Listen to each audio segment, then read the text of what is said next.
پہلا وقت جو ہے وہ دنیا سے رخصت ہونے کا ہے، جس میں کہا گیا ہے کہ فرشتے ہاتھ پھیلا کر بعض لوگوں کی روح کا استقبال رحمت کے فرشتے کرتے ہیں، اور بعض کا ہاتھ پھیلا کر وہ فرشتے کرتے ہیں جو آگ کی مار مارتے ہیں۔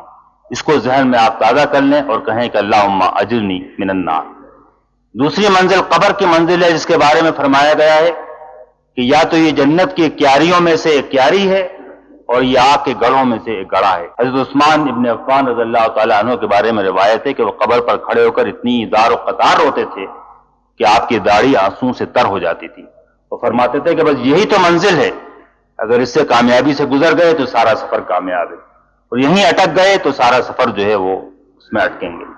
وہاں پر بھی اللہ تعالیٰ مجھے آگ کے عذاب سے بچائے، اللہم اجرنی من النار۔ تیسرا وہ حشر کا میدان ہے جہاں ہم اللہ کے تعالیٰ کے سامنے کھڑے ہوں گے،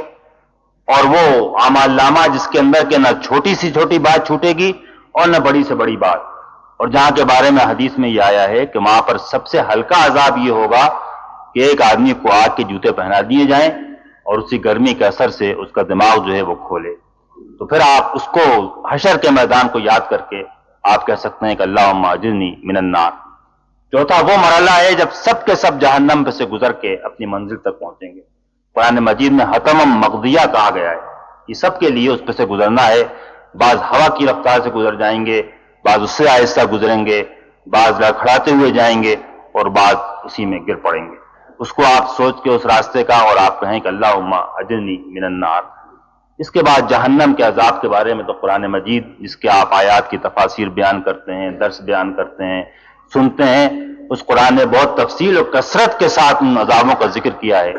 کہ جو جہنم میں ان کو پیش آنے والے ہیں، جو اللہ سے غافل ہوں، اللہ کی یاد سے غافل ہوں، اللہ تعالیٰ ان کو بھلا دے گا، ان کو اس جہنم میں ڈال دے گا۔ اس کا کوئی بھی آپ منظر تو قرآن مجید جتنا آپ کو یاد ہے اس میں سے کوئی ایک بھی آپ یاد کر لیں اور آپ کہیں کہ اللہم اجرنی من النار۔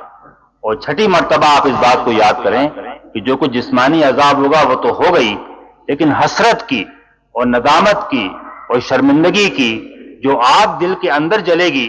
کہ وہ وقت تھا جو ہم کچھ کر سکتے تھے وہ کھو آئے، اب کچھ کرنے کا وقت نہیں رہا، تو اللہ تعالیٰ اس حسرت سے، اس ندامت سے، اس شرمندگی کی آگ سے بھی ہم مجھ کو محفوظ رکھے، اللہم اجرنی من النار۔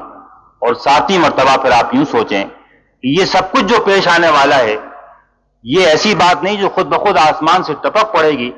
بلکہ آج میں جو کچھ کر رہا ہوں وہی کل اس آگ کی شکل میں تبدیل ہو جائے گا۔ آج میرا فعل، آج میرا قول، آج میرے لمحات، آج میرا وقت، میرا دل جن چیزوں کے اندر مشغول ہے وہی دراصل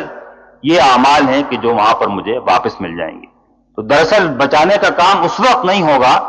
بچانے کا کام تو آج اسی لمحے سے شروع ہونا چاہیے کہ اللہ تعالیٰ مجھے ان اعمال سے، ان اقوال سے، ان چیزوں سے محفوظ رکھے جو اللہ کی آگ کی طرف لے جانے والی ہے۔ اللہم اجرنی من النار۔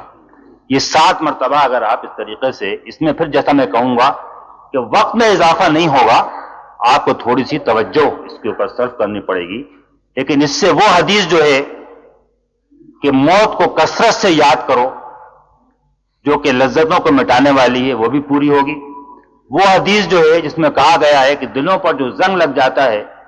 اس کا علاج قرآن کو کثرت سے پڑھنا اور موت کو کثرت سے یاد کرنا، وہ بھی پورا ہوگا۔ دن میں آپ کتنی ہی مرتبہ یاد کریں یا نہ کریں،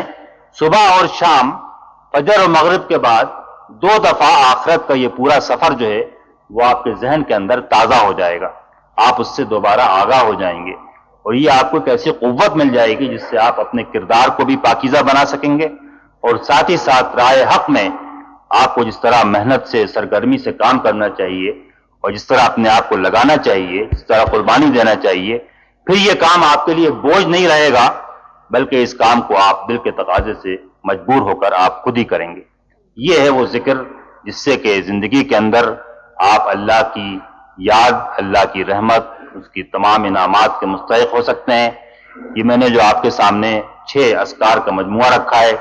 اس کو آپ میں سے اکثر کو یاد ہوگا، بعض کو نہیں یاد ہوگا، وہ یاد کر سکتے ہیں۔ اس کے اندر یاد کرنے میں بہت وقت بھی نہیں لگے گا، لیکن اس کا آپ اہتمام کر لیں گے تو اللہ تعالیٰ نے جو کہا ہے کہ فَاذْكُرُونِي أَذْكُرْكُمْ وَاشْكُرُوا لِي وَلَا تَكْفُرُونَ، تم مجھے یاد رکھو میں تمہیں یاد رکھوں گا، پھر وہ ہم سے اپنا عہد جو ہے وہ پورا کرے گا۔ ایک بزرگ نے کبھی کہا تھا کہ مجھے اچھی طرح معلوم ہے کہ اللہ تعالیٰ مجھے کب یاد کرتا ہے، تو لوگوں نے حیرت سے پوچھا کہ آپ کو کیسے معلوم کہ اللہ تعالیٰ آپ کو کب یاد کرتا ہے؟ انہوں نے کہا کہ جب میں اس کو یاد کرتا ہوں تو مجھے یقین ہوتا ہے کہ وہ مجھے یاد کرتا ہے.